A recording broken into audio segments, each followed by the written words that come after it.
guarantee that you'll always show up. Now, from rallying, let's get to protecting Kenyan sports. And the Anti-Doping Agency of Kenya, ADAC, is conducting a seminar here in Mombasa and training journalists on the new techniques of reporting on doping. And I had a chance of speaking to Dr. Martin, and he says that this is one way of ensuring that athletes and sportsmen in general get information on doping.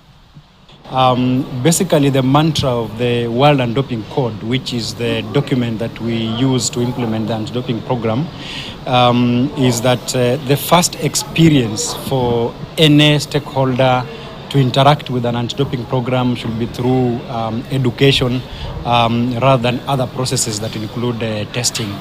And in the process of implementing our anti-doping education, we realized that we alone, as the anti-doping agents of Kenya, we will not be able to reach everybody within the country because, sports is vast. We have so many athletes, support personnel.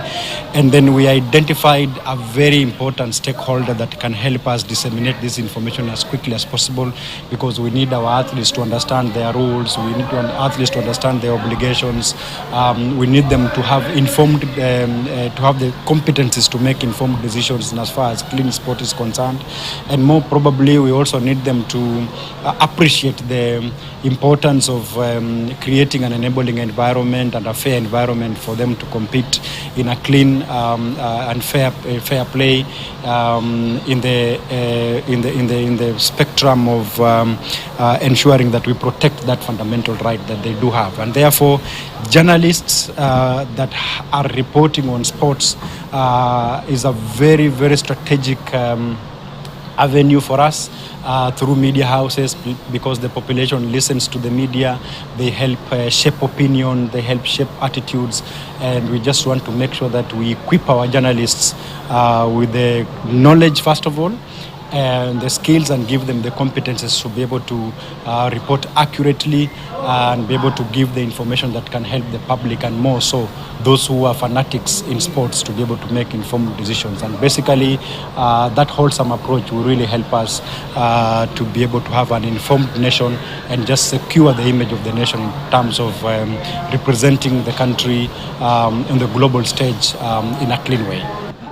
Dr. Martin, 3rd March is fast approaching, and the question most Kenyans are having is, are we there? Have we complied? Thank you very much. I think from where we stand as the agency, since we were placed on the watch list, we have collaborated very closely with the World Anti-Doping Agency for various areas that I had identified as corrective measures. We have had a very gruesome 4 months, just making sure that we close the gaps that are there. And right now I can confidently say that majority or all the issues that WADA had identified, we were able to comply with them. WADA was sitting this week to be able to make a decision. They are going to communicate to us and probably maybe any time from now.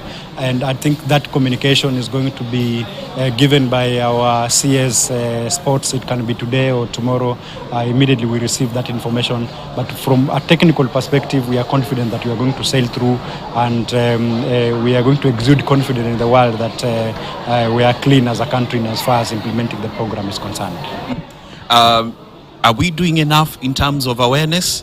And probably if you're not doing enough, what should we, work on to improve awareness in the country?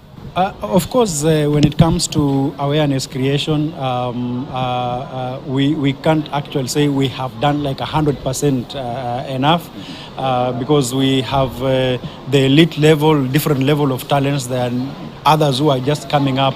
And that's why we are just trying to explore different ways, including disseminating through the media to be able to make sure that our population is informed. So it's a continuous improvement process, and we will use all the delivery methods, all the available methodologies and modalities to ensure that we reach as many as possible. But so far as we stand, we have been able to reach all categories of our athletes at the international level, athletes whom we have categorized as national level athletes, even the grassroots, and we have gone down to at the point where talents detected, the young people, where we are mainstreaming values and installing values to them, so that then we can have a long-term strategy of preventing doping from happening. So it's a continuous process. We are still all hands on deck, just to ensure that as much as possible our athletes and athlete support personnel are informed and are making very good decisions for the country moving forward. Finally, Dr. Martin, athletes are done in terms of education, journalists are done. Which sector has been left? The sector that has been left is the upcoming talent. We have a large pool of young youth who are upcoming, and that pool is so large, and that's why once we expect that once we have equipped with our information with our journalists, they will help us reach those masses which we are talking about.